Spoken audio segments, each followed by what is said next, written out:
The Witch of Nale Ba. Chapter 1. The Whisper at the Door. Have you ever heard your name spoken when no one was there? Not the misheard echo of a stranger passing by, not the murmur of a neighbor through a wall, but your name, spoken with such perfect intimacy, such chilling familiarity, that your skin crawls and your blood stills in your veins. It begins like that. Every legend does.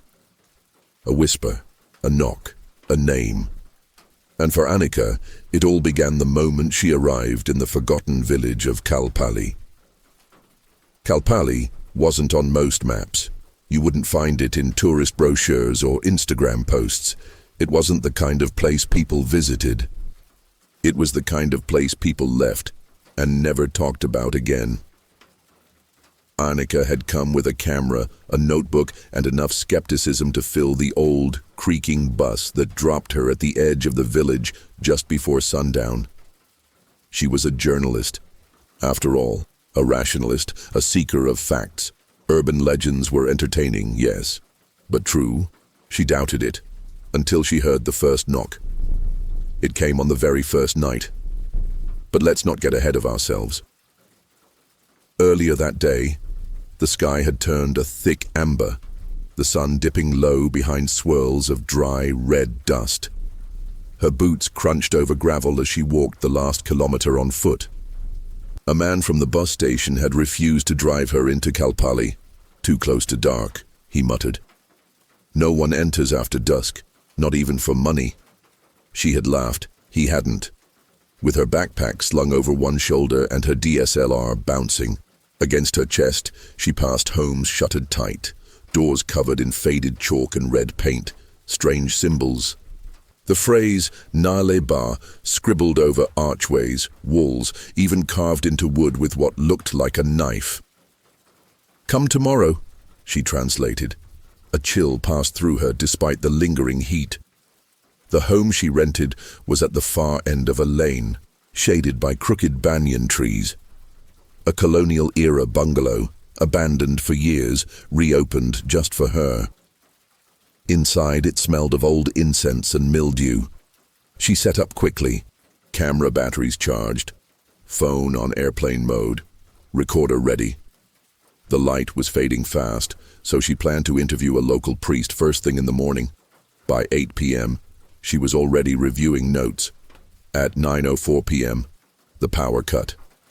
No wind, no rain, just darkness. And then, at exactly 9:33 p.m., a knock, soft, deliberate. She froze. Another knock, then a voice, "Anika." Her breath caught. The voice was unmistakable. It was her mother's voice, but her mother had been dead for 6 years. "Anika." "Open the door, Beta. It's me." She stepped back slowly. Her hands trembled. Logic screamed, someone is playing a trick. This is a prank, a recording, a coincidence. But her soul knew better. A memory surfaced, something her grandmother had once told her in hushed tones. "If they knock, don't speak, don't even think your name." Anika didn't answer, didn't move. She waited. The voice repeated, softer now, almost crying. And then it stopped. The silence that followed was louder than the voice had ever been. She didn't sleep that night. She stared at the door until dawn, and when light returned, she opened it. There was no one outside, only a word, drawn in fresh, wet red across the wood, Nale Ba. She photographed it, not just the word, but the way it dripped. It looked like paint, smelled like metal, blood. She sent it to a colleague at her paper with a half-joking caption, "Small Town Welcome Committee." Then she sat in the stillness and waited for day to fully rise. By 8 a.m., she made her way to the temple. The temple was old, worn by the hands of time and prayers. Vines crawled across its walls and faded statues of forgotten deities guarded its entrance. Inside, it was dim, but not cold. The kind of place where whispers traveled far and incense never quite left the walls. She met Pandit Ravi, the priest she'd scheduled an interview with. He was a gaunt man with sunken eyes and fingers stained yellow from turmeric and thyme. When she asked him about the knock, about the voice, his expression changed. "You heard it already?" he said quietly. "Then you don't have long." Anika scoffed. "I'm not dying over a creepy prank." He shook his head. "It's not a prank, it's a test. The witch comes when something's broken, when the village forgets, when blood remembers." She leaned forward. "Who is she?" He looked away. "Someone we wronged. Someone who never forgave." Anika followed Pandit Ravi to a back room in the temple, a storage space of sorts, where faded scrolls and dusty statues of minor deities rested. In the dim light, he retrieved an old copper-bound ledger. "She first came in 1993, he said. "Before then, it was just a story our grandparents told us to keep us from wandering after dark. But then, people began to die." Anika leaned closer. "How?" "At first, it was just panic. People claiming to hear voices. One man died of a heart attack after he swore his dead son came calling for him. Another, well, she slit her own throat after opening the door to her long-dead fiancé." He flipped a page and showed her drawings. Charcoal, renderings of a woman in a flowing sari, her face always shadowed, her feet backward. The stories merged. The village remembered her name. But remembering wasn't enough. We needed something to stop her. "Nale Ba," Anika said. He nodded. "It means come tomorrow. But what it really means is not tonight." It buys time, delays the curse, like a spell of postponement, but the more people forget, the closer she returns. Anika raised an eyebrow. "And now?" "She's back." Outside, a sudden gust of wind slammed a door. Both of them turned. Anika felt her heart beat loud in her ears, and for a second, just a second, she thought she heard her name again, drifting in from behind the temple walls. Later that afternoon, Anika visited a small tea shop near the village square, hoping to speak with the locals. Most of them avoided her gaze, pretending not to hear her questions. But one woman, older than the rest and wrapped in a moss-colored shawl, watched her from across the courtyard.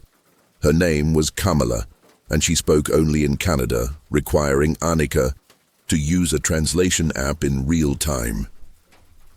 "You don't want to know about her," Kamala said, never quite meeting her eyes. "I already do," Anika replied. "I just want to understand." Kamala paused, then pointed toward a broken statue near the banyan tree. "She came when that cracked," she muttered. "When the protector fell." Anika frowned. "You mean that idol?" Kamala nodded. "It was Lord Narasimha, a fierce one, protector of thresholds. But during a storm 5 years ago it fell.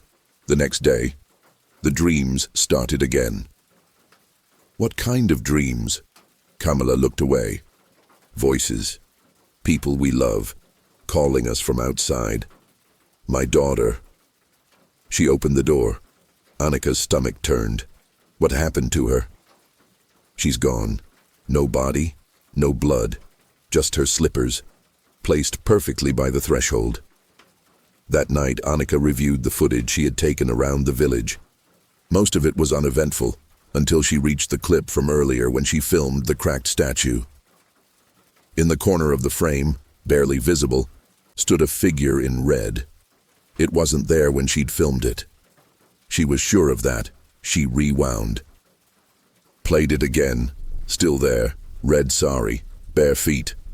A shadowed face turned ever so slightly, as if looking right at the lens. Her breath hitched. She paused the video. Zoomed in.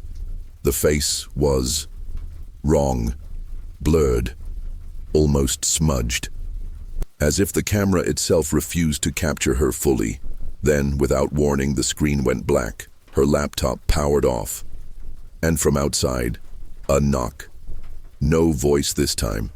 Just the knock. Deliberate, confident, slower than before. She didn't move. Didn't breathe. And then came the sound that chilled her more than anything else that day. The creak of the front gate slowly swinging open. Anika didn't sleep. Again. She sat with her back pressed to the farthest wall, the front door visible, from where she clutched a flashlight and her dead phone. The electricity hadn't returned, neither had the sound, but something had changed. By sunrise, she decided to investigate the girl Kamala had spoken about, her daughter, Mira. A few inquiries led her to the old primary school. A rusted plaque read, Kalpali Government School for A girls, though it had clearly been abandoned for years. The windows were boarded, the paint peeled in long, flaking strips. But Anika noticed something etched into the outer wall, over and over again. Nale Ba, Nale Bash counted at least 30 repetitions. Some looked fresh. Others were faded into the stone, as if scorched there years ago. Inside the building, the air was thick, stale, heavy. Her flashlight flickered, and every creak of the wooden floor echoed like footsteps behind her. She found the classroom that supposedly belonged to Mira's batch. A child's notebook lay on the floor.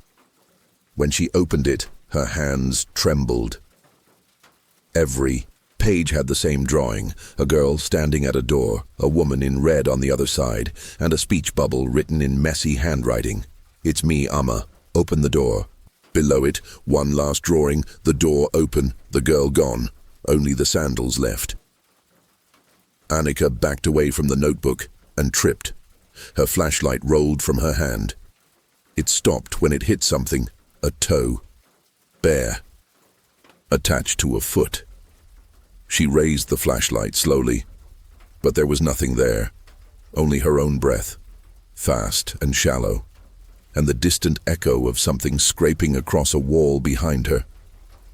She didn't remember leaving the school, but she remembered running, and she remembered the whisper that followed her the entire way back. "Come tomorrow." Anika locked the bungalow door behind her and placed a chair beneath the handle. It was barely past noon, but the weight of the morning hung on her like damp wool. She sat on the edge of the cot and stared at the notebook she'd brought back from the school, the one with the terrifying drawings. She had tried to forget the whisper, tried to rationalize what she'd seen, what she thought she saw. But that voice, it wasn't just a sound. It felt like it had touched her skin. She opened her recorder and began documenting everything. Subject, local myth, Nale Ba witch. Confirmed consistent reports of nighttime knocking, mimicry of deceased loved ones, and psychological manipulation. Locals continue to use the phrase Nale Ba on thresholds as a deterrent. Interviewed Kamala Devi. Her daughter vanished in identical circumstances to stories from the 1990s. Discovered abandoned school with drawings suggesting long-term cultural conditioning. Possible mass hysteria or folklore embedded through generations. She paused and then whispered into the mic, "But why do I feel like I'm next?" Her question would be answered sooner than she liked.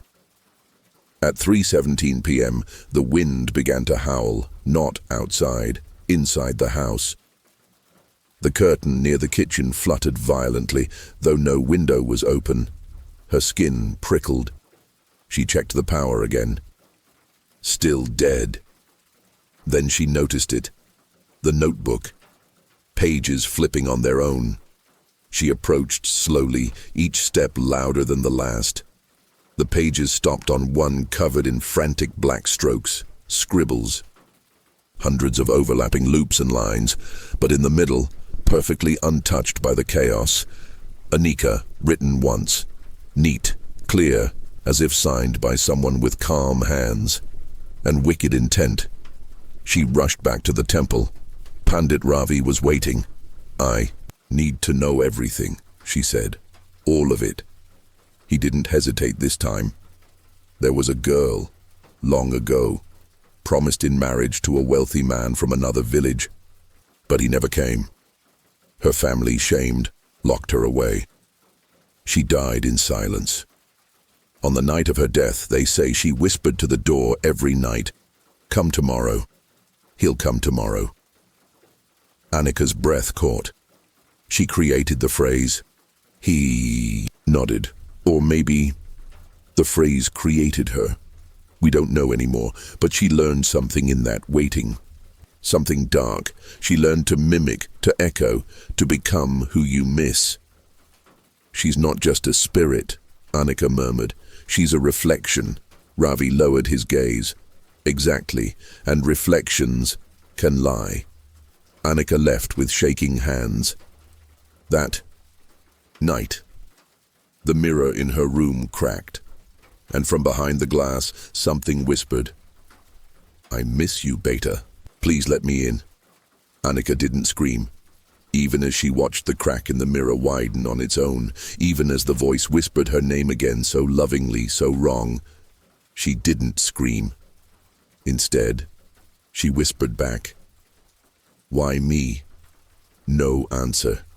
Just her reflection, staring back. Only now the reflection smiled. But she hadn't. She threw a cloth over the mirror and backed away until her spine touched the wall. The bungalow groaned with the sound of shifting wood, like something inside the house was stretching after a long sleep. By morning, she returned to the priest, but Pandit Ravi was gone. The temple was closed, the door sealed with vermilion lines and ash drawn in intricate symbols. A note hung on the side. "Don't seek what wishes to be forgotten." Frustrated and increasingly unsteady, Anika wandered back toward the village square. That's when she saw the boy, no more than 6 years old, thin, dirty cheeks, watching her from behind a half-closed wooden gate. When their eyes met, he raised his hand and motioned her forward. She hesitated, but followed. The boy's name was Kiran. He was mute, or so the older woman inside the house, his grandmother, told Anika. "He hasn't spoken since his mother disappeared 2 months ago," she said, clutching a rosary of Tulsi beads. "But he draws, and we don't let him near the doors at night." Kiran handed Anika a folded page, a drawing. It showed a woman standing at a threshold, and inside the house, a figure looking like the boy, a line of red cut through the middle. "Does he know what happened?" Anika asked. The grandmother shrugged. "He saw something he won't say, but he draws it, and sometimes he listens to things no one else hears." Kiran tugged on Anika's sleeve and pointed to a cupboard. Inside was a stack of old books, yellowed pages. One journal stood out. On the cover, Meera, Kamala's daughter. Anika opened it and began to read. Each page was more disturbing than the last. "She comes when you're lonely.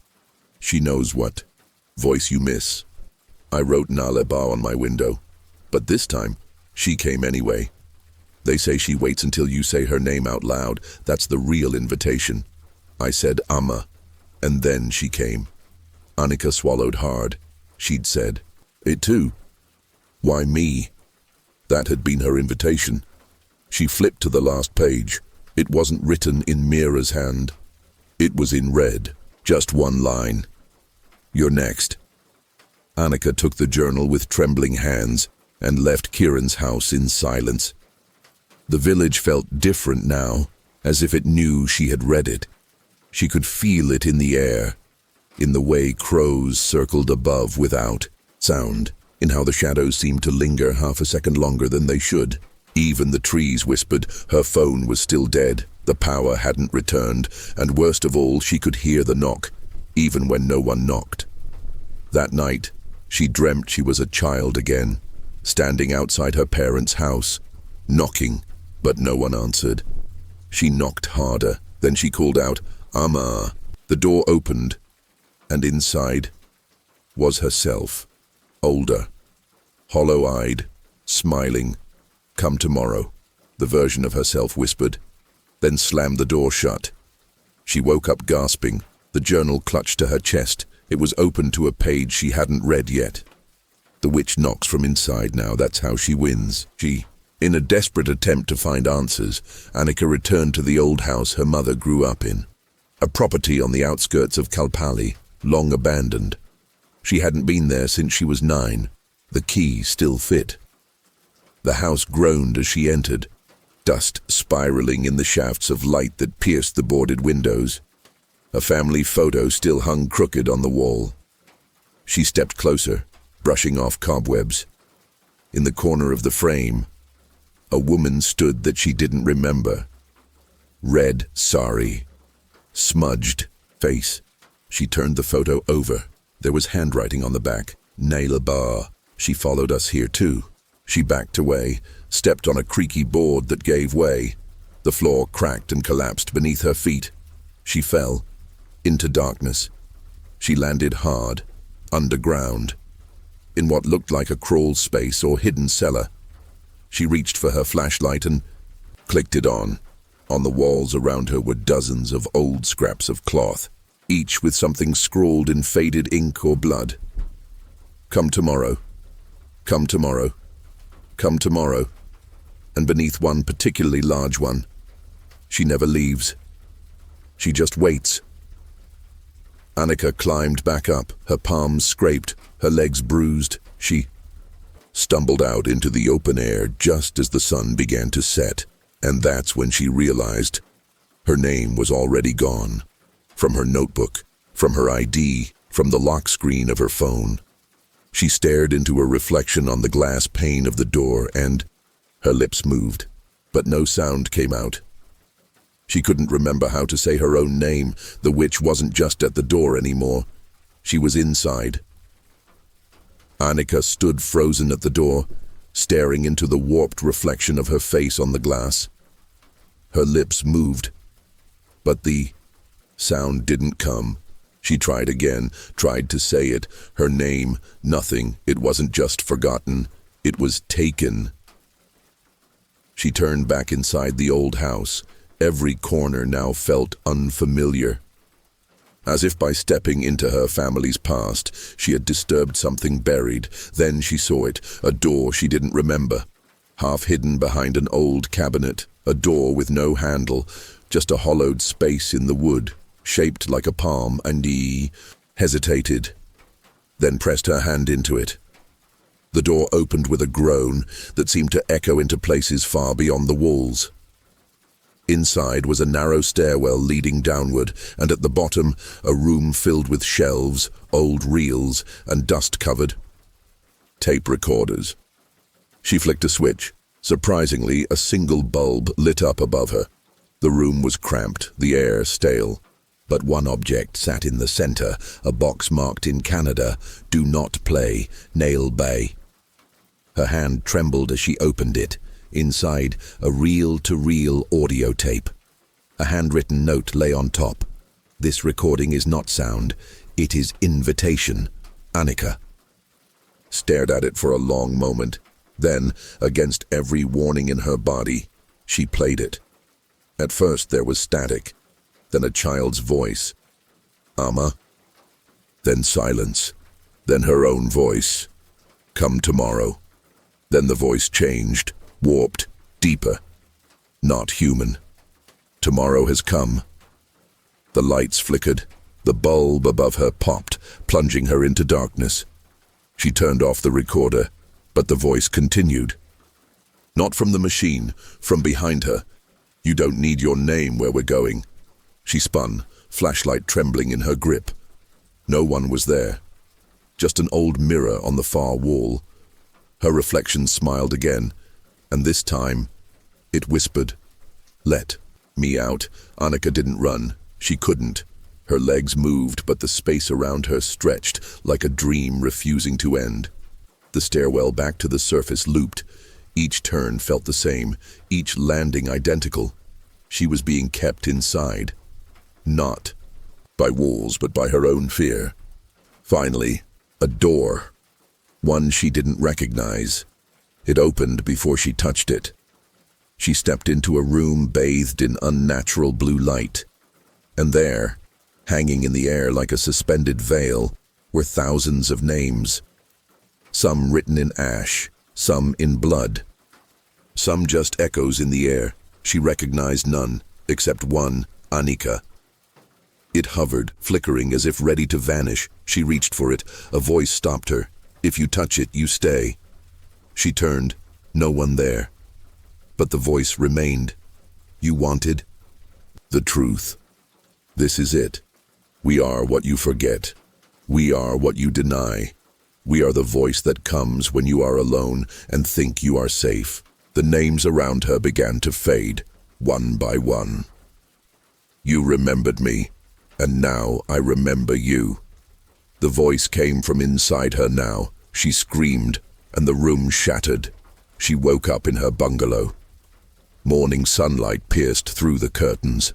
Her phone lay beside her, charged, the power back, the air fresh. No red writing on the door, no knock. Everything normal, too normal. She reached for her D. Her name was there again. She said it aloud. It sounded right, but something in her voice was wrong. Just a little, a tone she didn't recognize, a second echo. And when she looked in the mirror, her reflection smiled a split second too late. Chapter 2. The Woman in the Sari.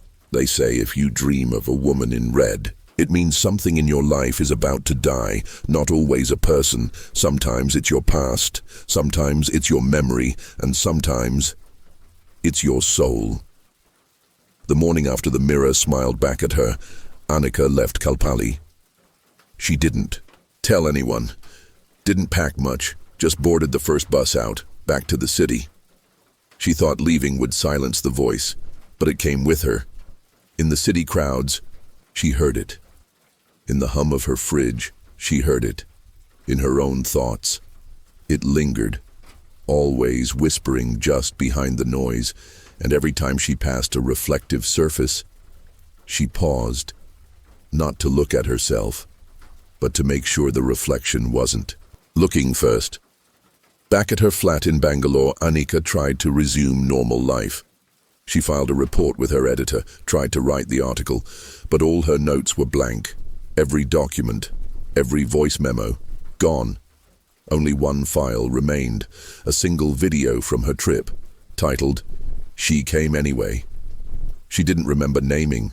She didn't remember recording it. She didn't want to open it, but she did. The video showed a woman, barely lit, standing in the distance between trees, red sari, bare feet. She didn't move, she didn't blink, but her face was Anika's, except older and smiling.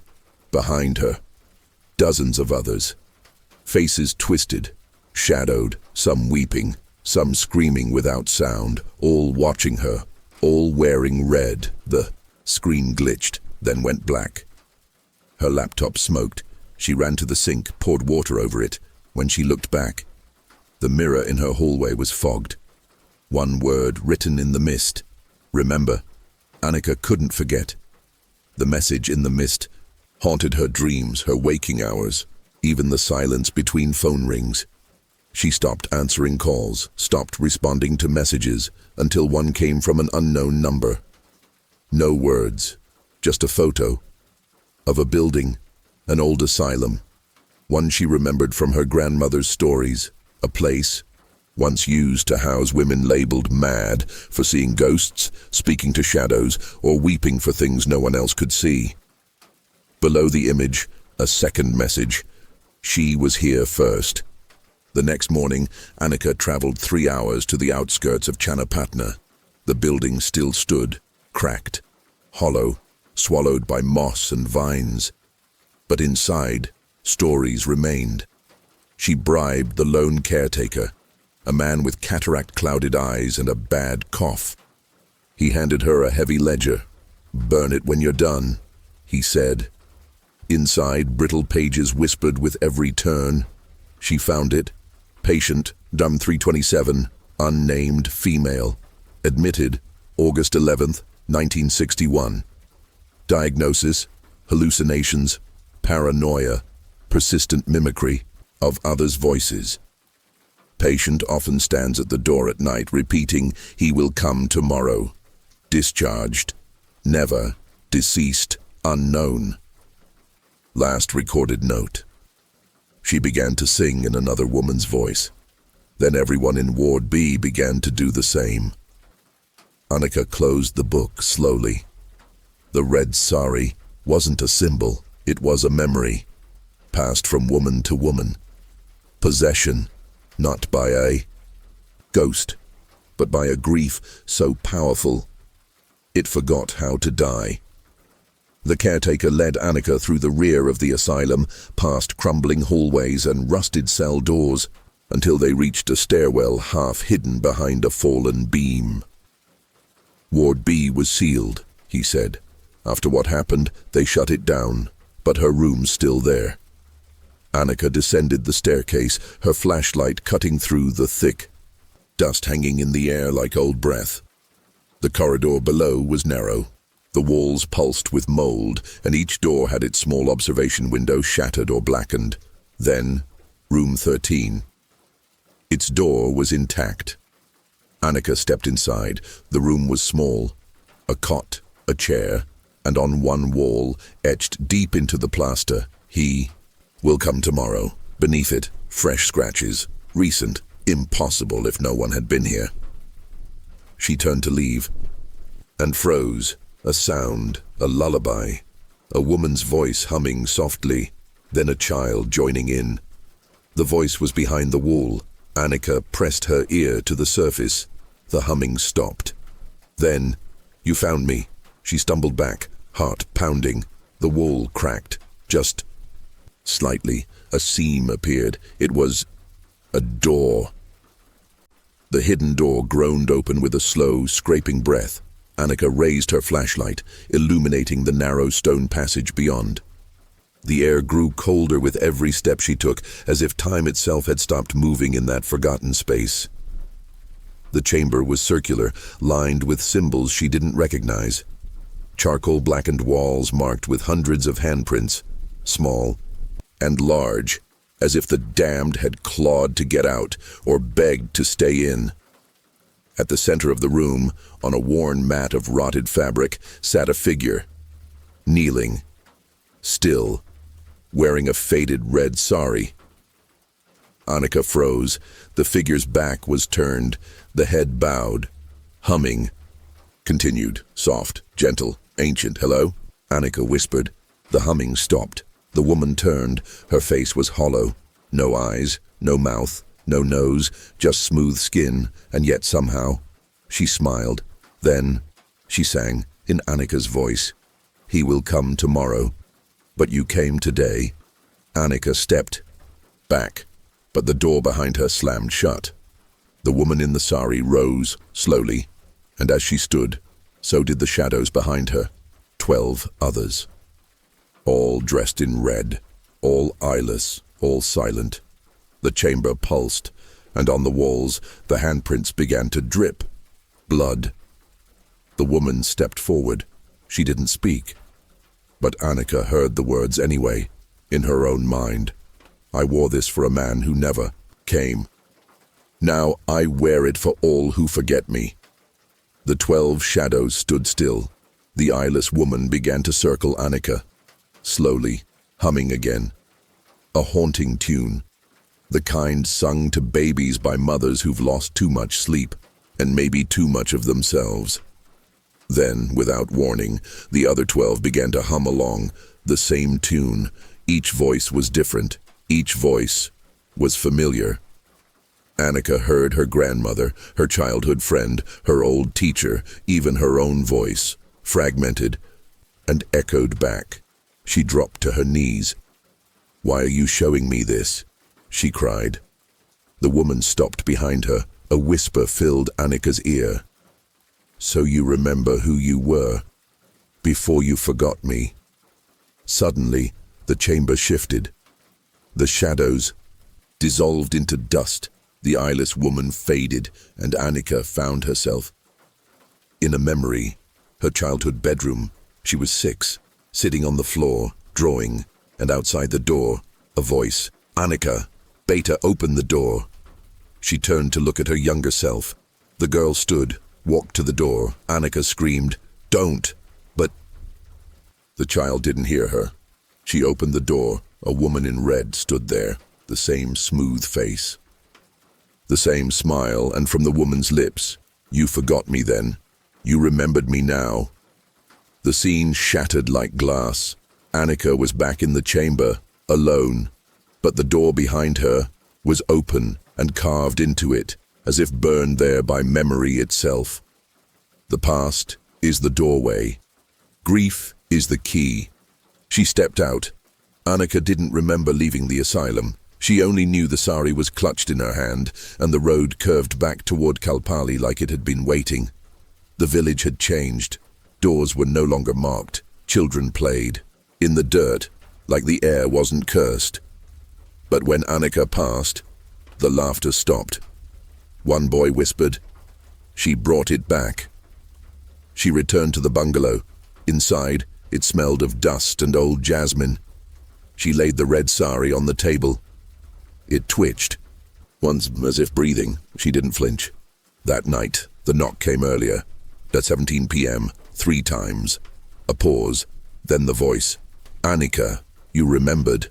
She didn't respond, but something inside her stirred, not fear, recognition. She picked up the sari, draped it across her shoulders. Instantly, the house went silent. Not a single insect buzzed. The wind stopped, then the voice came again from inside her ear, "Welcome home."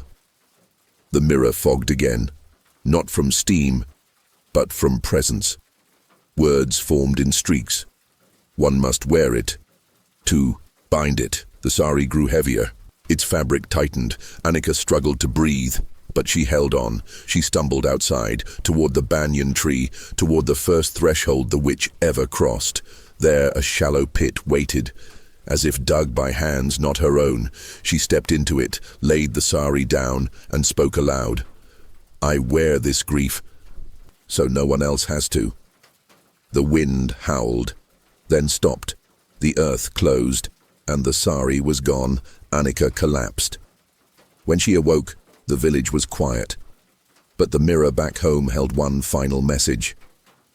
"Thank you for remembering." Chapter 3. Digiya. Day the writing faded. There are 2 ways to invite something dark into your life. One is to speak its name. The other is to forget it. Anika awoke the next morning with the weight of calm pressing unnaturally on her chest. Too calm. The kind of calm that comes after a storm pretends to pass, before it turns back with vengeance. She stepped outside the bungalow and froze. Every door in Kalpali was clean. No markings, no red, no Nale Ba. At first, she thought maybe the villagers had grown careless, but then she saw the fear in their faces. They hadn't removed the writing. It had vanished. On its own, she ran to Kamala's house. The old woman answered with sunken eyes. "You brought her back," Kamala whispered, "and now she's hungry." "I buried the sari," Anika said. "I wore it. I ended it." Kamala shook her head. She was never in the sari. The cloth was memory. You buried the memory. And now, there's nothing holding her out. The villagers had already begun packing. Some tried painting symbols again, but they smudged and faded before drying. One man carved the words into his door. The wood healed over by nightfall. Something had changed. Something had been erased. Anika stood in the square, surrounded by silence. Then the wind spoke. "If you won't remember me, I'll remind you." The bells at the temple rang out on their own, and a child screamed.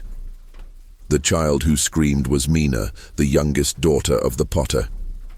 Anika found her standing in the middle of the road, trembling, barefoot, whispering to the empty air. "She was here," Meena said. "She told me to draw her name." "What name?"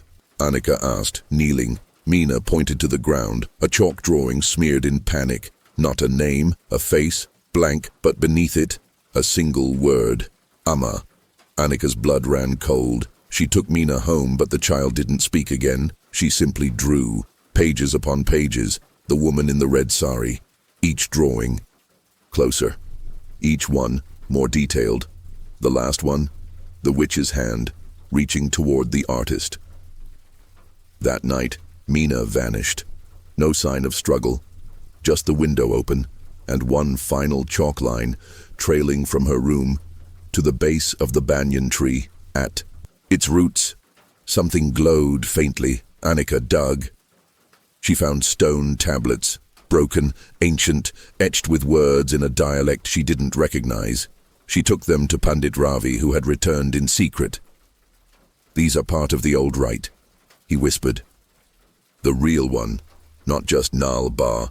That was a fragment, a trick, but this is the lock."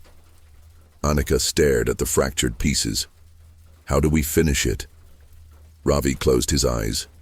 "We don't. She does." The next morning, another child was missing, and the banyan tree had bled. A thick, tar-like substance oozed from its roots, spelling a word only Ravi could translate. Open. The village stood on the edge of collapse. Some families fled in the night, others locked themselves in. But no one spoke. Not anymore. The witch no longer whispered. She demanded. Anika returned to Ravi with the stones. "You said she has to finish it," she said. "Then we bring her here, we trap her, we end this." Ravi shook his head. "She's not bound by walls. She's bound by invitation. You can't trap what walks through memory." Anika clenched her fists. "Then I'll invite her." Ravi went pale. "If you let her cross, you may not return." Anika looked past him, toward the dusk creeping in. "That's the point." That night, Anika stood barefoot before the banyan tree. The markings had returned, blood red, pulsing. She placed the stones in a circle, chanted the old dialect Ravi had transcribed. Then she said the final word, "Come." The wind died, the moon darkened, and the woman in the red sari appeared at the edge of the trees. But this time, she wasn't alone. Children walked beside her, eyes blank, faces calm.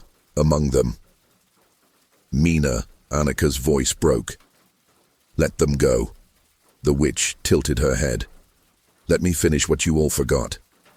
The ground cracked, the stones pulsed, the banyan tree groaned. The ritual had begun. The witch stepped into the circle, and the children vanished, gone in a blink, as if they had only been memories themselves. Anika's breath hitched. The air inside. The circle thickened. Sound disappeared. Even her heartbeat seemed muffled. The woman in the sari stood across from her, veil fluttering in wind that no longer blew. "Why me?" Anika asked. The witch didn't speak, but her voice entered Anika's mind because you were the last to remember, and the first to return. The banyan tree shuddered behind them. The stones glowed red, then white, and then the world fractured. Anika saw flashes, a wedding abandoned, a woman waiting at the threshold, a door never opened, each memory not her own, yet branded inside her like fire. She saw the witch's life, not as horror, but as heartbreak. She saw the villagers cast her away, heard them whisper, "She brings shame." She cursed herself. She deserves silence. And so they gave it to her, locked her in a room, refused to speak her name. Until even she forgot it. Inside the ritual circle, Anika dropped to her knees. "I'm sorry," she whispered. The witch knelt too. The veil fell. Her face was not monstrous. It was Anika's, not identical but similar. The same eyes, the same grief, as if the line between them had blurred long ago. "You were forgotten," Anika said. "I remember you now." The witch smiled and faded. So did the stones, and the markings, and the banyan tree. Stopped bleeding. At dawn, the villagers emerged. Children returned. Mina ran to her mother, eyes bright as if nothing had happened. But when she looked at Anika, she paused, then whispered, "You still have her eyes." Chapter 4. Echoes in the... Well, there are places that remember, even when the people forget, and some wells are not dug for water, they are carved to bury things deeper than bodies. A week passed since the ritual. Kalpali had gone quiet again. Children played. Doors stayed open. The words Nale Ba never returned, and Anika tried to believe it was over until the dreams came back. This time, not of doors or red saris, but of a well-dry, black bottomless, calling her by name. She didn't tell anyone, not when she woke up covered in soil, not when she found water dripping from her ceiling, though the roof was dry, not even when she heard footsteps below her floorboards. In a house built on stone, but she knew the well was waking up, and it wanted her. She asked around. Most denied a well even existed, but Pandit Ravi remembered. There was a well, yes, he said, eyes distant. Behind the old granary, covered in 1979, sealed in 94. Why? Because it echoed, he whispered. Echoed things no one said. Screamed names no one remembered. People jumped in thinking they heard loved ones. But no one climbed back out. That night, Anika went there. To the granary, to the cracked stone behind it. The ground was warm and breathing. She cleared the debris. A hatch lay buried beneath years of forgetfulness. She pulled it open, and the sound that rose from the deep wasn't wind. It was her voice, crying for help. Anika lowered the flashlight into the well first. It swallowed the beam. No bottom, no return.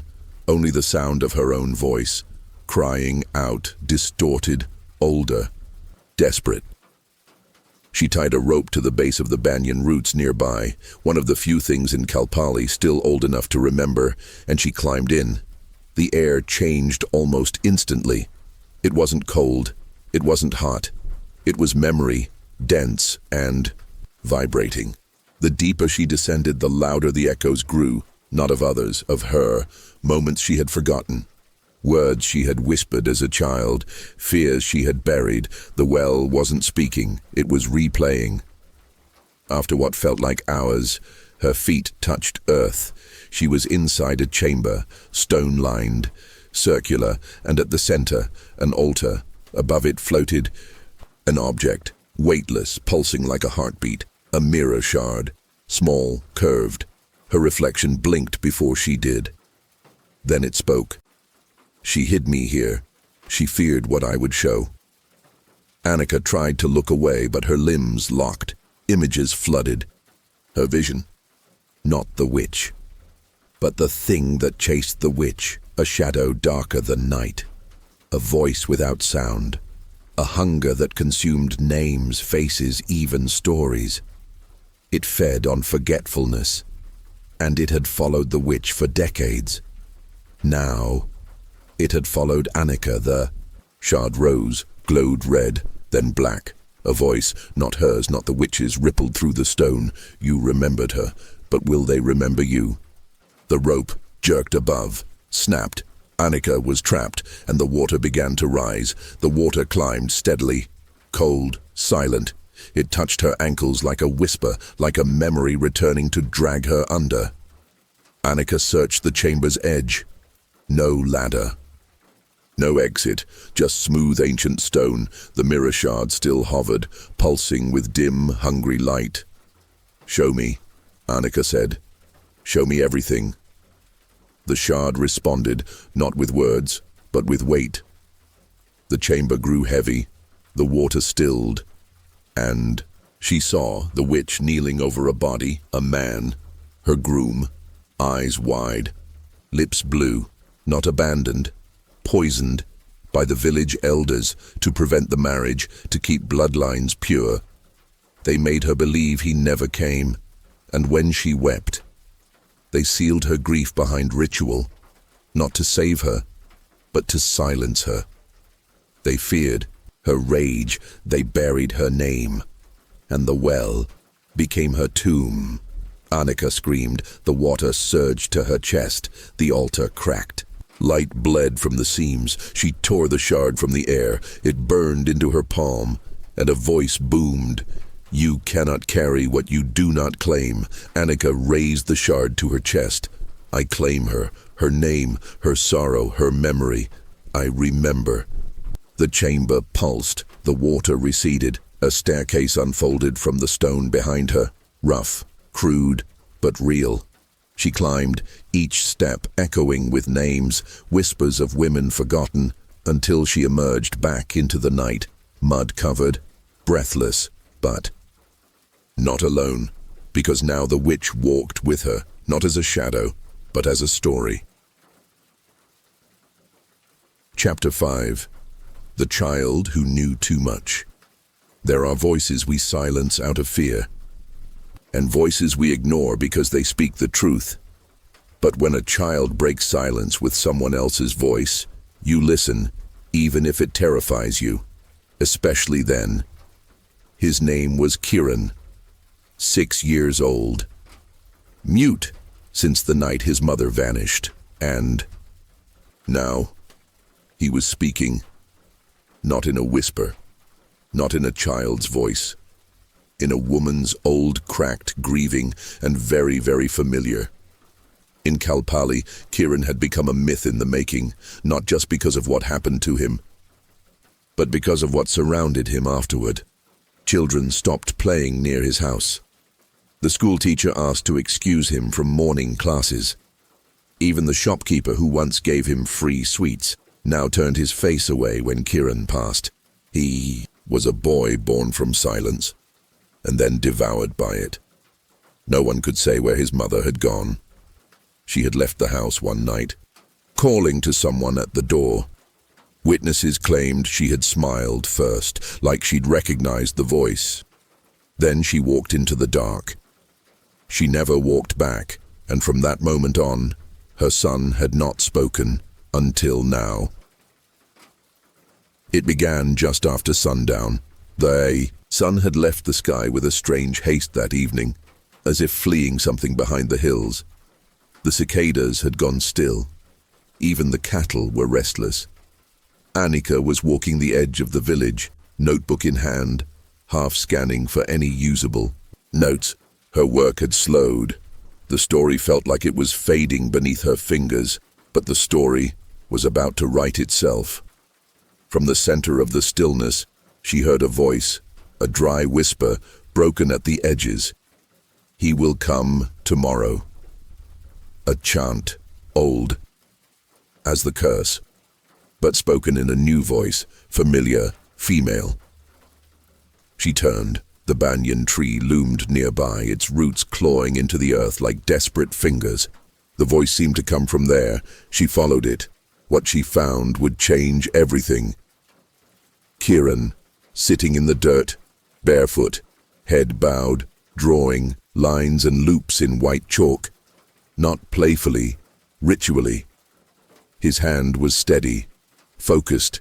He didn't look up when she approached, didn't stop drawing, and then he said, "I waited. I watched." They lied. Not in fear, not in confusion, in certainty. The words floated on air like dust rising from a broken grave. The voice was not his. It was Reva's. The sound of Reva's voice coming from Kieran's mouth was not just unnatural, it was wrong in a way that didn't fit in language. It echoed as if it came not from his throat, but from the earth beneath him.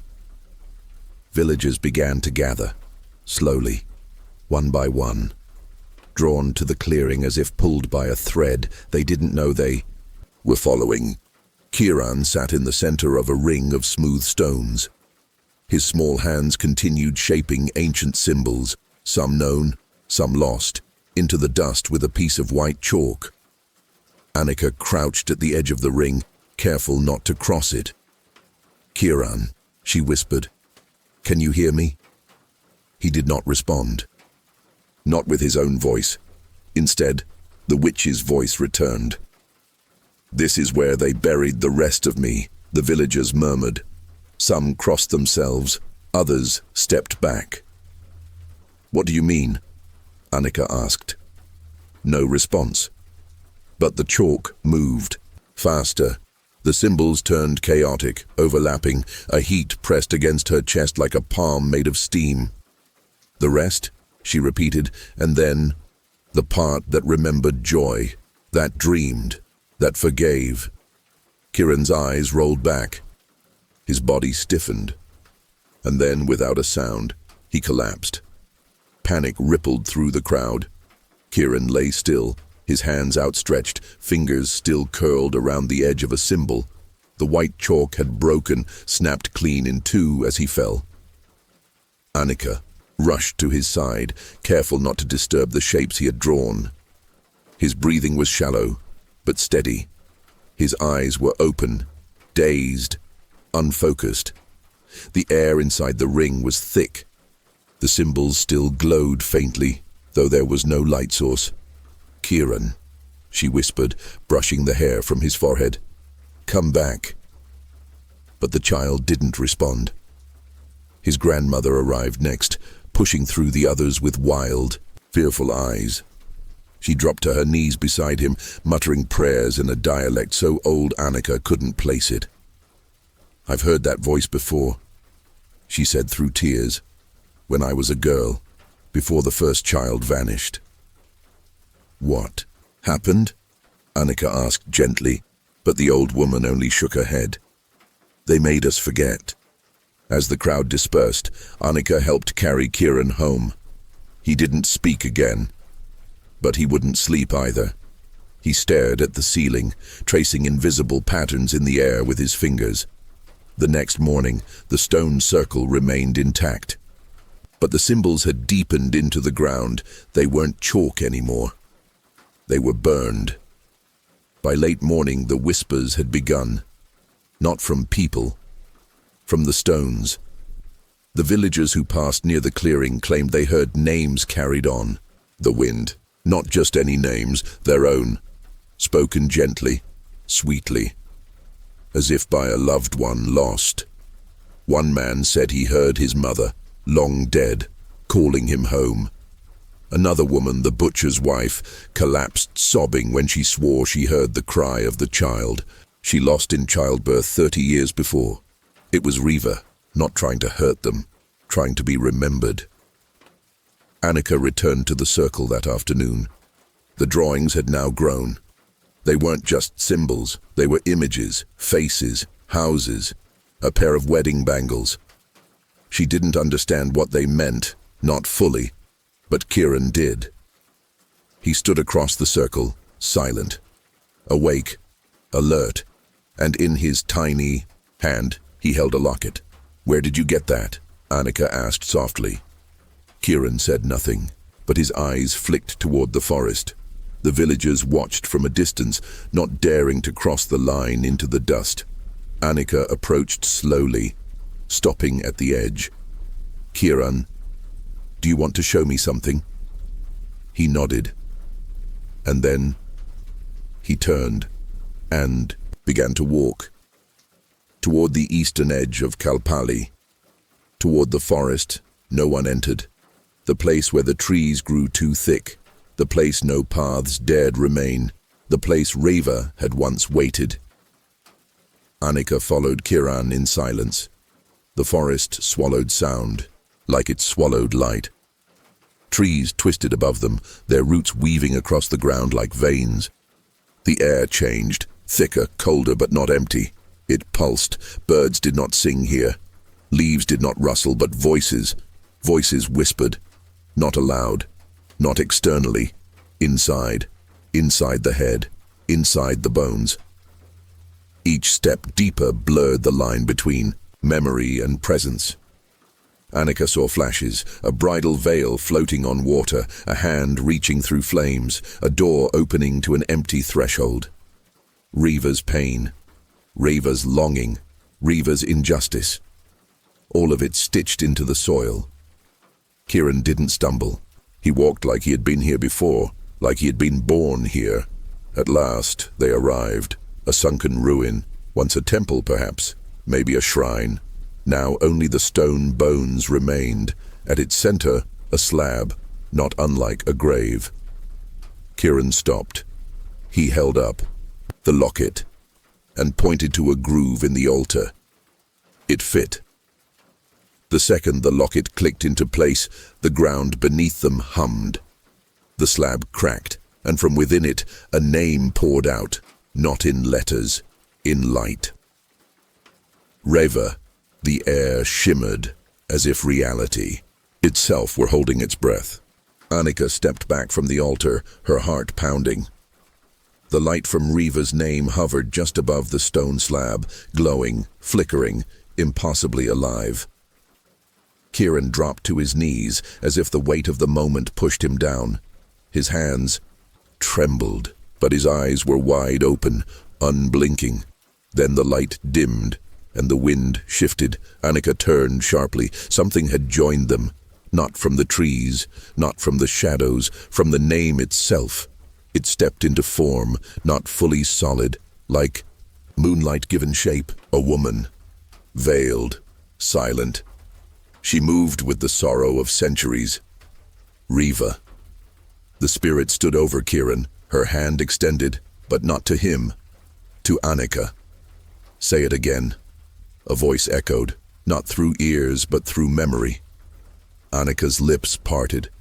Her breath caught, and she whispered, Reva. The spirit nodded.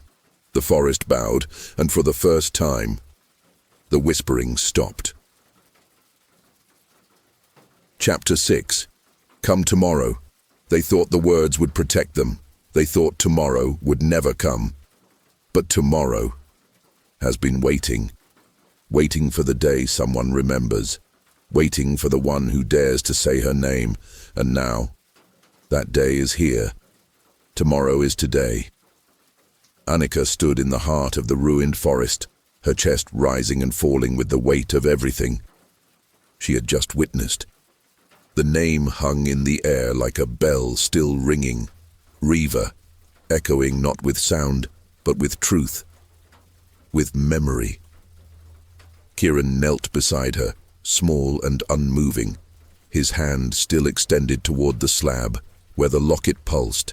With dying light, the spirit of Reva shimmered above them, not a ghost, not a shadow, but something ancient and raw. The embodiment of memory too long silenced, but she wasn't at peace. Not yet, and Anika could feel it, like a second heartbeat thrumming behind. Her own. The story wasn't over, it had only just begun. The trees no longer whispered. They waited. Reva's spirit hovered with stillness so complete it felt louder than sound. Her presence was no longer menacing, but it carried the weight of expectation. As if the very roots of the village's curse depended on what Anika did next. She turned to Kieran, who remained motionless. His small chest rose and fell slowly. Eyes half lidded in trance or exhaustion, he looked as though he'd run a great distance in his mind. What do you want me to do? Anika whispered, not to Kieran but to Reva. The spirit tilted her head, veil shifting with the motion. And then Reva spoke, not with her lips, but through the wind that rushed suddenly through the trees. They made me wait. You must let me in. Anika's skin prickled. Let her in? She opened her mouth to ask how, but her vision blurred. The forest around her shifted, the altar vanished, the ground beneath her dissolved into memory. She was falling, not in body, but in time. She stood at a threshold, a wooden door before her, faint carvings along the arch, bells swaying gently above the frame. Behind the door, celebration, light, joy, music, and Reva, dressed in crimson, brighter than the forest had ever been. Her wedding day. Anika stepped forward. No one could see her. She was a witness now, a passenger in a life that wasn't hers. Reva beamed as she turned to her mother, but her mother's eyes were worried. Something was wrong. And then, the messenger arrived. He did not speak. He only bowed and handed Reva's father a folded note. The father read. His face broke. Riva didn't need to ask. She knew. The groom was gone. Not late. Not delayed. Gone. Riva stepped back, and the door behind her shut. The silence after the door shut was not just quiet, it was surgical. It sliced through the room, through the color, through the very air. Anika could feel it pressing on her skin like cold stone. She moved closer to Riva, whose face had drained of hope. Her hands trembled as she reached for the bangles on her wrists and removed them slowly, one by one. The music behind the door had stopped. The guests had left. No one came to comfort her, not even her parents, because this wasn't just a heartbreak. This was shame. Anika's heart ached watching her. She wasn't seeing a legend now, she was watching a woman be broken in slow motion. Riva placed the bangles beside a lamp and stepped outside. The sky was dim. Evening had arrived without the usual warmth. She walked barefoot down the stone path toward the old well. The same well Anika had once climbed into. But here in the past it was full of water, full of wishes, full of forgotten things. She sat beside it and cried silently, and then, as if some quiet resolve formed inside her, she whispered, "Come tomorrow." The wind picked up, the vision began to unravel. Anika stumbled backward as time pulled her forward, back to the altar, back to the forest, back to Kiran. And Riva. Riva hovered closer now. She had shown Anika the beginning, but now came the end. Riva extended her hand, not to Kiran, not to the altar, but to Anika. For a heartbeat, the forest stood still. Anika didn't move, not because of fear, but because of something deeper. Recognition. This was the moment. Not to run, not to fight, but to receive. She stepped forward and placed her hand in Riva's, and in an instant, everything changed. A surge of light, not white, not red. Something older, more ancient, poured over Anika. It felt like being submerged in the deepest part of a river where memory and emotion merged into one. Visions flooded her senses. Riva as a child, playing beneath the banyan tree. Riva's first love letter. Riva standing before her mirror, unsure if she was beautiful enough to be chosen. Riva's scream the night she learned the truth. Riva's silence. In the days that followed, Riva's voice echoing in the well over and over and over. Come tomorrow, come tomorrow, come tomorrow. Each repetition stripped away more of her soul until there was only memory, only grief, only the hunger to be seen. Anika's feet returned to the forest floor, her hand still in Riva's, now pulsed with heat.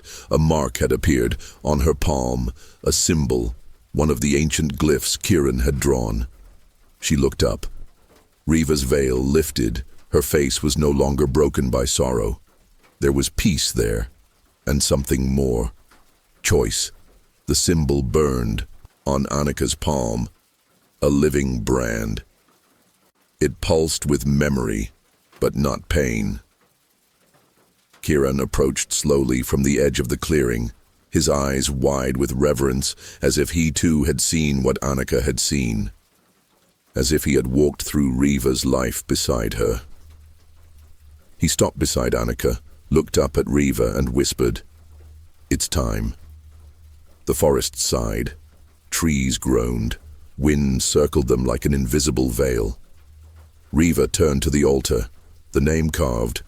Into it shimmered again, Riva, not glowing this time, but soft, alive. She placed her hand on the stone. It dissolved beneath her touch, and from the broken altar, something rose. Not a ghost, not a curse, a doorway. Beyond it, darkness. Not threatening, not evil, just final. She turned to Anika. No words passed between them, only a look, a thank you carried in silence. Riva stepped through and was gone. The light faded, the wind stilled, and for the first time in over 50 years, Kalpali was quiet. Not cursed, Not haunted. Quiet. Chapter 7. The Night of No Names. There are nights when silence protects, and nights when silence condemns. This was a night that did both. The villagers of Kalpali had lived with fear so long that forgetting how to name it had become a form of survival. But what happens when silence is no longer enough? What happens when the thing you feared no longer knocks? It walks, and it knows your name. The village was different now. Quieter, yes, but in a way that didn't comfort. After Riva's departure, the air had cleared, but something new had slipped in behind it. Something invisible, like a shadow, without shape. The elders were the first to notice it, not with their eyes but their bones. The weight pressing on their chests at night. The feeling that someone stood just behind them. Anika had stayed. Not because she had nowhere to go, but because something told her the story wasn't finished. Closure, she realized, wasn't a door you close. It was a door you learn to leave open without fear. But some doors weren't meant to be left open. 3 nights after Riva stepped through the final threshold, the first name disappeared. It belonged to an old woman named Padma, a midwife, a survivor of the first wave of whispers. She had kept a journal since the age of 15. Every name, every face, every secret birth and midnight funeral. And then, one morning, she woke up and couldn't remember her own. Not just forgotten. Erased. Her journal sat open on her desk. Pages missing, entries torn out. The ink of her name burned through, the paper like acid. She wandered to the edge of the village that morning in her nightclothes, barefoot and shaking. Anika found her staring at the forest, lips moving but no sound escaping. "Who are you?" Anika asked gently. Padma blinked, looked at her hands, looked at the sky, then turned and walked back home. That night she locked every door in her house, and by morning she was gone. Only the scent of jasmine remained. Word spread. Not about Padma's disappearance. No one spoke of it, but about what she'd lost. People began whispering their own names to themselves at night. Some wrote them on slips of paper and tucked them into shoes or pillows. Others carved them into the backs of spoons or the undersides of chairs. A child named Gauri, only 7, asked her mother what her full name was. The mother answered, but by morning, the child forgot. Even worse, so did the mother. Anika began writing every villager's name into her notebook. Every face, every memory. It became an obsession. But even she noticed it. Some pages faded overnight. One name disappeared as she watched it. It wasn't memory loss. It was consumption. Something was devouring names, erasing them from the inside out, and it wasn't Riva. It was something Riva had kept at bay. Something the village had called unknowingly the first time they whispered, "Come tomorrow." It started slowly, like fog rolling in at dawn. The air in Kalpali grew heavier with each day. Words felt harder to speak. Even greetings began to feel like burdens. Good morning became a nod. Names were replaced with glances, and soon even the children forgot to call each other at play. By the 7th night, the village had fallen completely silent. No one had planned it. No one agreed to it. It simply happened. It was safer not to speak, and above all, never speak your name. That night became known as the Night of No Names. Anika wrote it in her journal by candlelight, each letter etched with trembling care. She wrote every name she could remember. Every one the villagers had whispered to her over meals in passing or while recounting stories. She locked the journal in a tin box, hid it beneath the floorboards, and still, she felt watched, from mirrors, from windows, from behind the trees. The entity was here. Not a ghost, not Riva.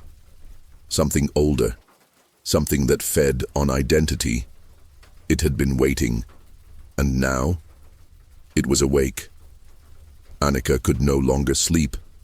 Each night brought with it a suffocating stillness, like the village was holding its breath. Even the dogs, who once howled at the moon, now whimpered quietly behind closed gates. Every evening she checked her notebook. Names were still vanishing, the pages were curling, the ink bleeding. Sometimes entire lines shifted on the paper like the memories were trying to escape.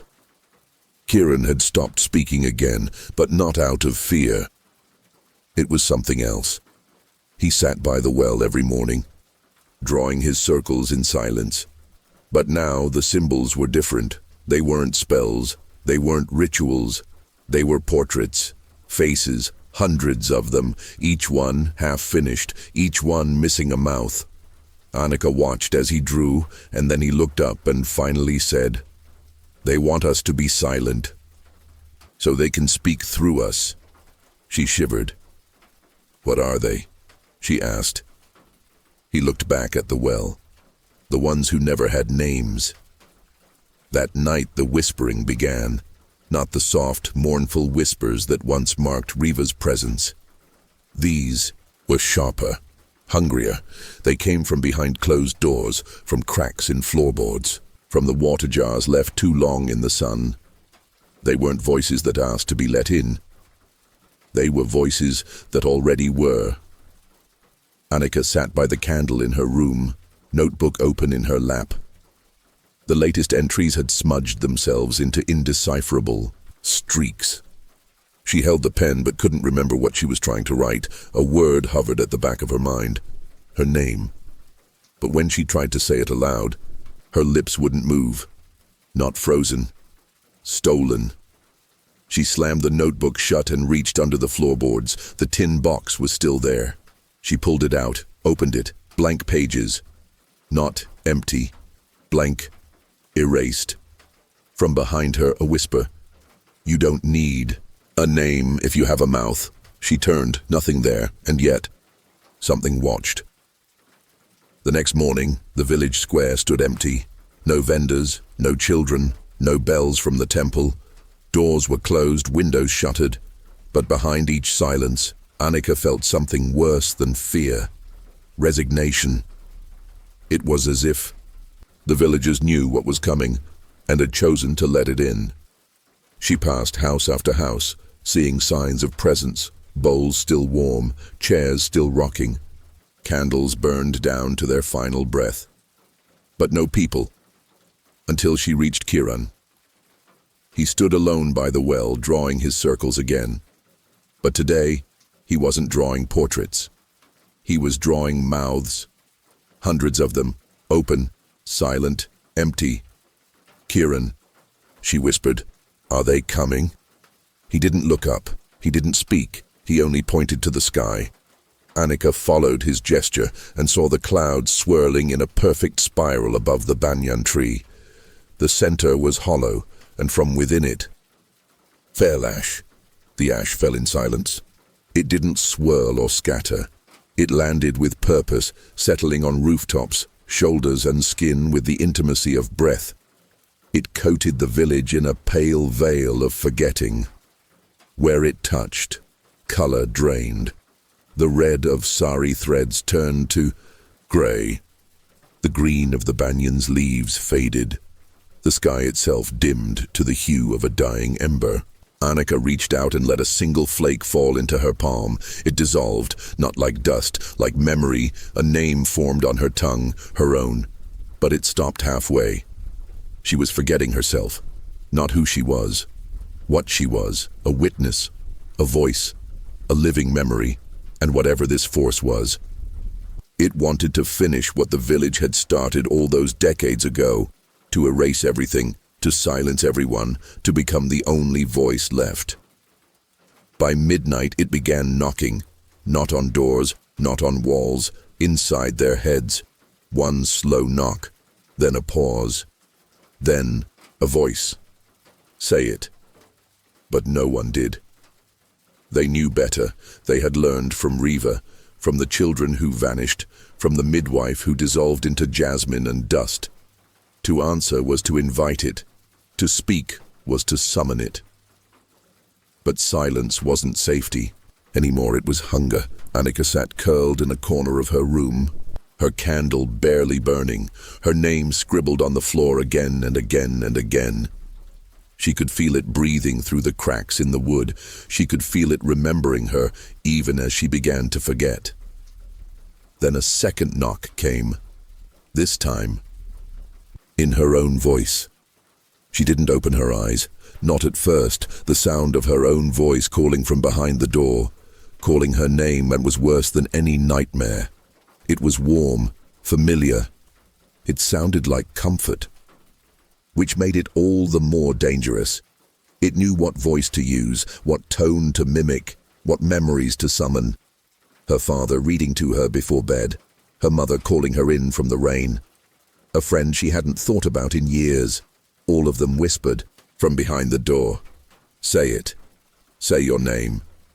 Let us remember you." But Anika knew. They didn't want to remember her. They wanted to wear her. She crawled to the mirror. It was covered.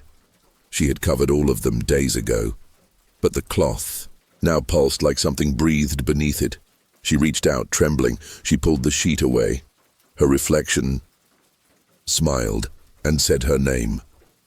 Her reflection should not have had breath, but it exhaled.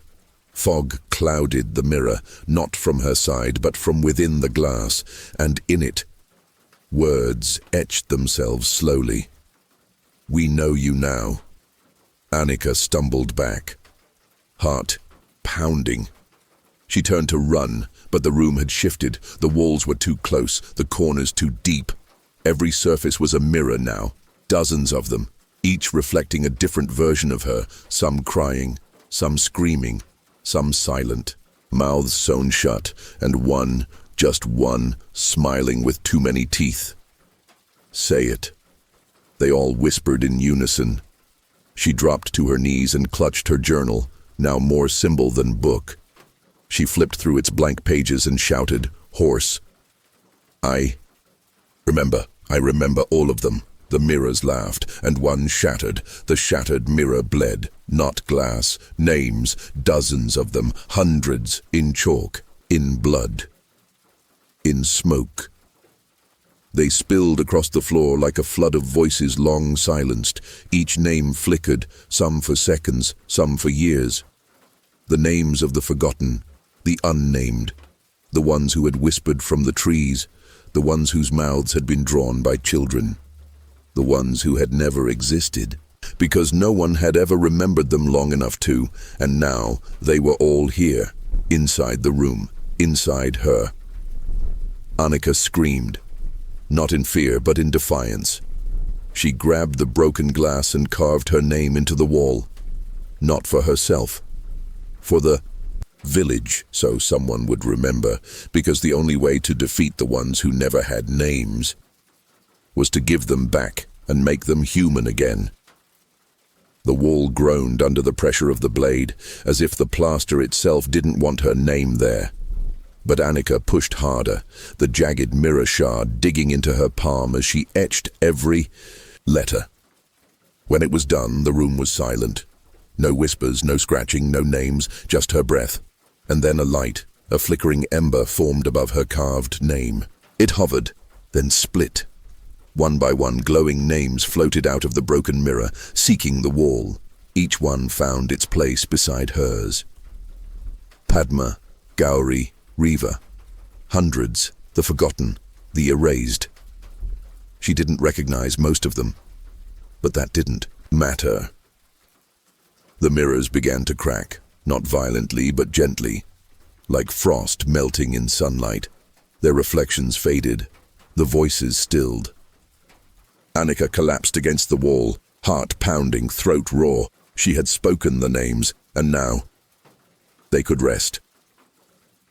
Dawn came without a sound.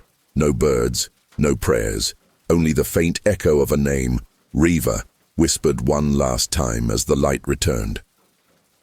When Anika opened her eyes. The room was still. The mirrors were empty.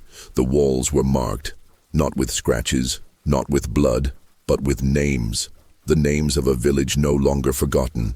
The names of mothers and daughters, teachers and beggars, lovers and loners. The names of those who had once been silent. The curse wasn't lifted. It was recorded, documented, spoken into survival. Anika stepped outside. The ash had stopped falling. The clouds had broken. And the banyan tree stood still and solemn like an old priest bearing witness. Kieran met her in the village square. He didn't speak. He didn't need to. He pointed to her hand. The symbol was gone. In its place, her name, clear, whole, remembered. Chapter 8. The door that stayed open. Some doors are meant to be closed. Some are meant to be locked. But the worst doors are the ones that never close at all. The ones that stay ajar, waiting, watching, whispering that if you just lean a little closer, you might see what's on the other side. Kalpali had survived its silence. Names had returned, voices reclaimed, but not everything that was cast out stayed gone, and not every spirit longs to be remembered. Some simply want to come back, and they only need one thing: an open door. It began with the well. Again, the one Riva had once sat beside, the one Anika had climbed into. The villagers had sealed it a third time. Thicker stones, blessed rope, even the outer lip carved with every name. Remembered, but one morning Kieran found it open, not broken, not dug, just open. The stones removed, carefully, lovingly, as if someone had returned and peeled the memory back like a blanket. Anika stood at its edge, staring down into its darkness. This time, it didn't whisper, it breathed. They gathered the elders, they prayed, they burned herbs and wrote blessings and spread salt, but the wind scattered the salt. The smoke refused to rise. And that night, someone knocked, not on a door, not on a wall, on the well. 3 soft taps, like the beginning of a lullaby. Then the lid slammed shut. Kieran stopped speaking again. He didn't draw, he didn't hum. He just sat on the front step of Anika's house and stared at the forest. When she asked him what he was looking for, he answered without blinking. The one who never left. "What do you mean?" she asked. But he didn't reply. He didn't need to. Because Anika already knew. Riva had gone. But something else had stayed behind. Not a memory. Not a name. Something older than both. Something that needed doors to move and silence to grow. That night, a window opened on its own in the home of a young couple. They heard breathing outside. They closed the window. But in the morning, the husband forgot his wife's name. And the wife forgot she'd ever been married. The papers in their home were blank. Their wedding photo faded, only the window remained open, and on the sill, a single white pebble, perfectly round. The pebble was no accident. Anika had seen one just like it before, buried in the base of the altar in the forest. Riva had placed it there, but this wasn't hers. This one was smoother, older. She held it in her hand the next morning, examining its perfect symmetry. No chip, no crack. It felt warm, and then cold, and when she closed her hand around it, she heard the voice again. Not Riva. Deeper. Hungrier. "You left the door open." Anika dropped the pebble. It landed soundlessly, and when she looked down, it was gone. Only a single symbol remained in the dust. Not a letter, not a word, a question, a threat, or both. She ran to Kieran. He was still at the well, sketching again, only this time he wasn't drawing doors. He was drawing keys, rows and rows of ancient keys, each with a name beside it, each with a mouth instead of a handle, and under each one, a pebble. That night, Kieran spoke again, only once. Only one sentence. but it was enough. The key is not to close it, but to choose who opens it. Anika didn't sleep. She sat by the window, watching shadows gather where the light should have fallen. The trees no longer swayed in the wind. They bent toward the village as if listening. Around midnight, the door to her home creaked open on its own. She didn't panic. She stood. She approached it. The air just beyond the threshold shimmered like heat above asphalt. The shape of something waited there, not a figure, not quite. More like the idea of one, and then it stepped forward. It had no face, but it had a mouth, and it smiled, not cruelly, not kindly, just knowingly. It held out its hand, and in its palm, a mirror cracked, her own face reflected inside it. But in the reflection, her eyes were gone. Anika couldn't move. The mirror in the entity's hand pulsed faintly, as if drawing breath.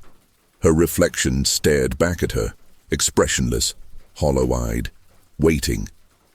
Then the mouth in the glass moved. Not hers, not the creature's, the other mouth. Trade. The entity stepped closer, closing the distance between them to inches. The air thickened, and the walls of the house seemed to stretch and tilt like a dream unraveling. Behind the creature, the open doorway flickered. Like a failing bulb, Anika stepped back. "Trade what?" she asked aloud, though her voice sounded distant, like it came from another version of herself. The mirror lifted, and suddenly she could see them. Not just her reflection, but hundreds of versions of her. Different ages, different wounds. In one, she was a child crying beside a grave. In another, she was old, sitting alone in a chair, forgotten. In each version, she was silent. The entity extended the mirror again, and on its cracked surface a phrase appeared. A name for a name. Anika's fingers trembled. She didn't understand the rules of this game, but she understood the danger. Whatever this thing was, it wasn't bound by walls, salt, or even prayer. It moved through choices. It fed on decisions. A name for a name. Was it asking for hers, or was it offering one? The mirror pulsed again, and this time it showed something else. Riva, standing at the edge of the well, barefoot, her veil clutched in her hands. The same night, the same sorrow. But there was someone else now. A child. Watching her speak the words, "Come tomorrow." And in that moment, Anika realized the truth. Riva had not opened the door alone. She had taught someone how. A ritual, a survival, a contagion. And now that knowledge wanted to live again. The mirror darkened. The entity waited.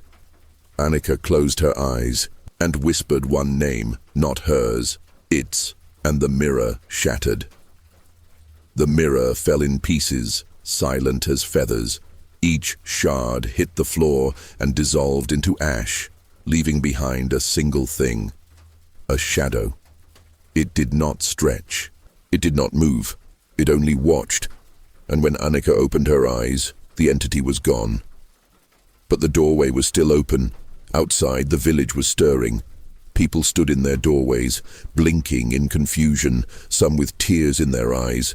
They didn't remember the night. They didn't remember the creature.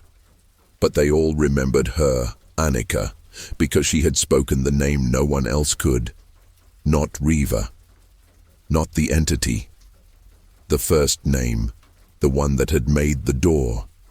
And now, it was written on the well, on the altar, on the walls, and in her blood, not as a curse, not as a fear, but as a warning. Because one day, someone will forget, someone will leave the door open, and what came through once will come through again. Chapter 9. Afterlight. Long after the names had faded from the walls, long after the well was sealed with salt, stone, and silence, something lingered. Not a ghost, not a shadow, not even memory, just the space where a name used to be. They called it the afterlight, the quiet left behind once a curse ends, or pretends to, because some echoes don't fade. They wait, for breath, for fear, for one last voice. Anika stayed in Kalpali, not because she felt needed, not because she felt safe, but because something in her refused to leave. It wasn't duty. It wasn't guilt. It was the question, what had she set free? The village had returned to life, but only on the surface. Farming resumed. Children played. Smoke curled once again from kitchen fires. But no one entered the forest.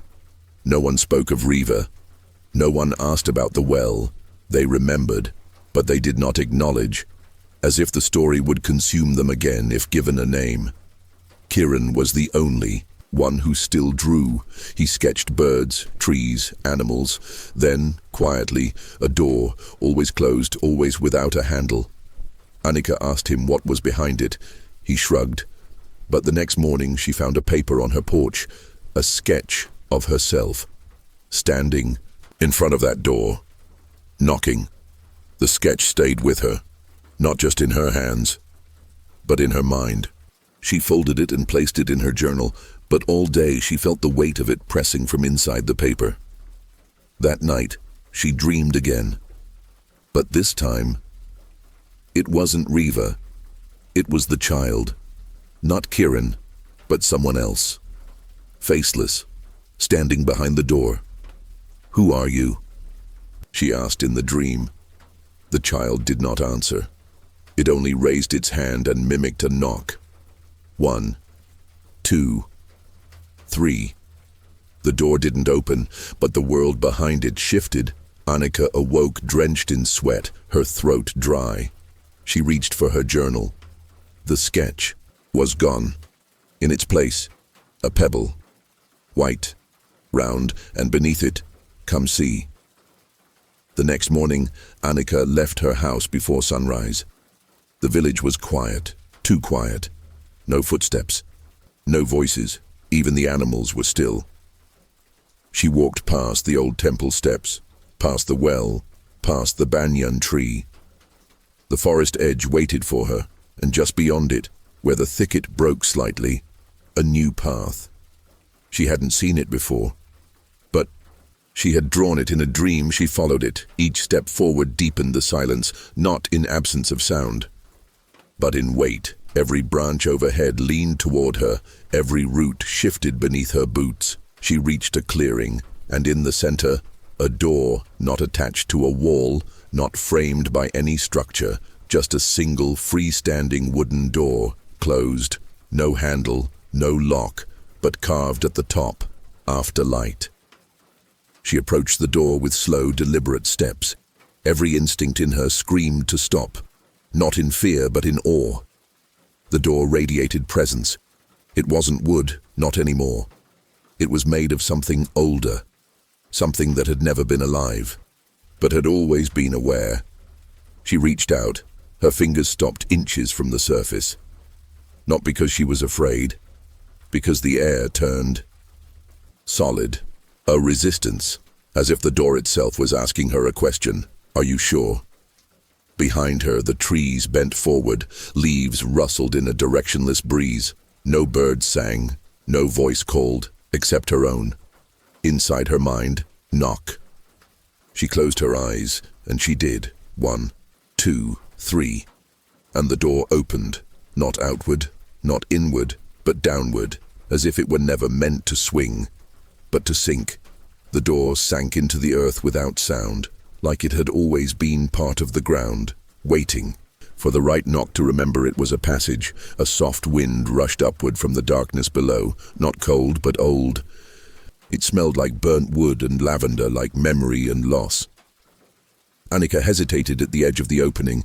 Below her, a staircase spiraled down, carved from black stone. It pulsed faintly like a heartbeat inside the earth.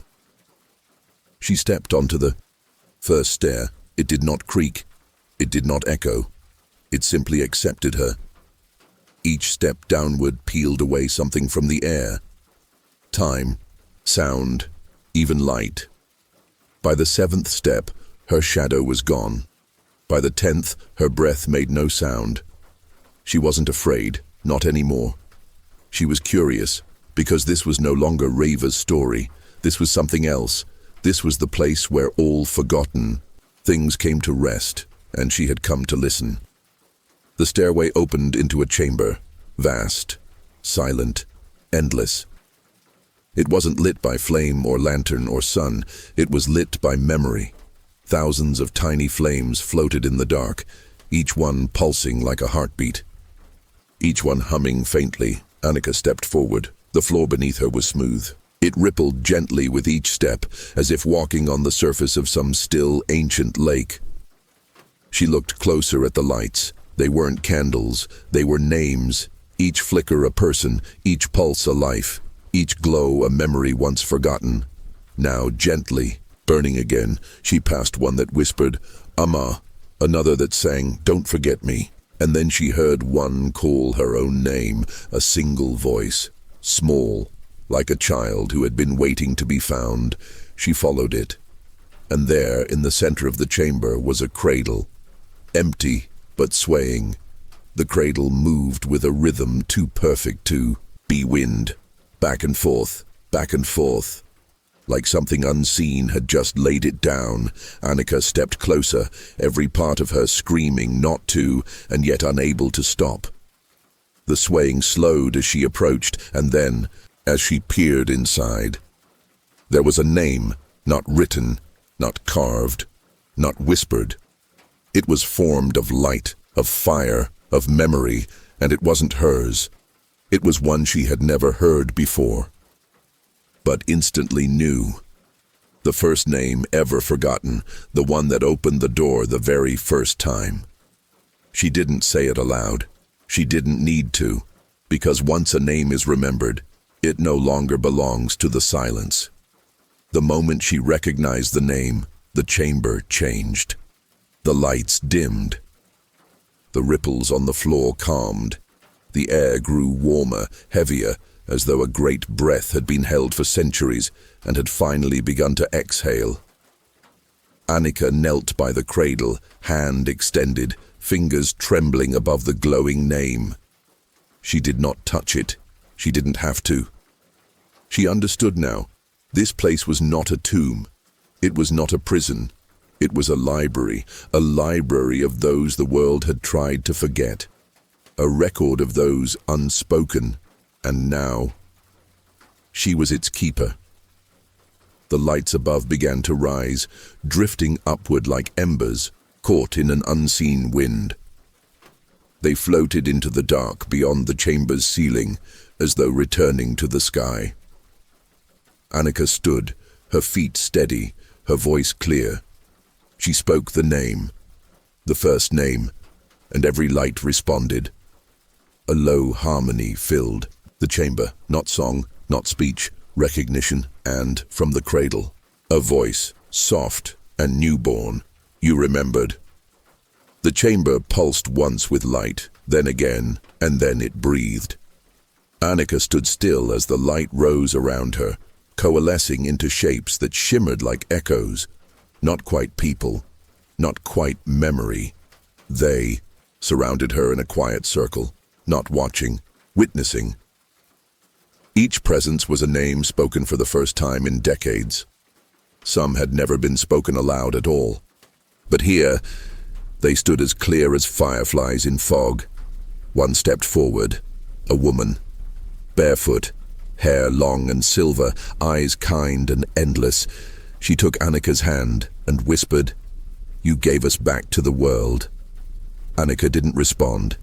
She didn't need to. The woman leaned forward and kissed her forehead, and in that moment the flames began to dim, not extinguished, not lost, only resting, their memory now safe. Anika closed her eyes, and the door that had brought her here closed, not in fear, not in haste, in peace. Before you go, remember this. A story doesn't end when the last door closes. It ends when no one speaks the name again. So if this story stayed with you, speak it, share it, Let the forgotten be remembered. Tap subscribe, turn on notifications, and share this with someone who dares to listen in the dark. Because tomorrow always comes.